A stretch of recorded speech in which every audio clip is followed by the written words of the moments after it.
جب عورت نکلتی ہے تو اسے شیطان گھورتا ہے۔ یہ بات کہاں لکھی ہے؟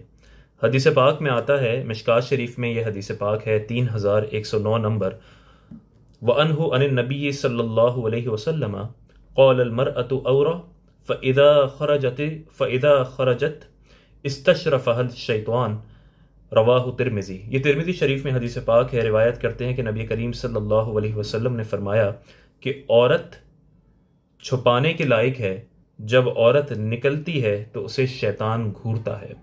یعنی عورت جب گھر سے نکلتی ہے، اور یہاں پہ اکثری طور پہ ایک بے پردہ عورت کی بات ہو رہی ہے کہ جب ایک عورت بے پردہ گھر سے نکلتی ہے تو اسے شیطان گھورتا ہے۔ شیطان کے گھورنے سے مراد یہ ہے کہ شیطان پھر مردوں کے دلوں میں وسوسے ڈالتا ہے، اور وہ مرد اسے تکتے ہیں، اور اس سے ان کے دلوں میں وسوسے پیدا ہوتے ہیں، اور زمانے میں فتنہ انتشار پیدا ہوتا ہے۔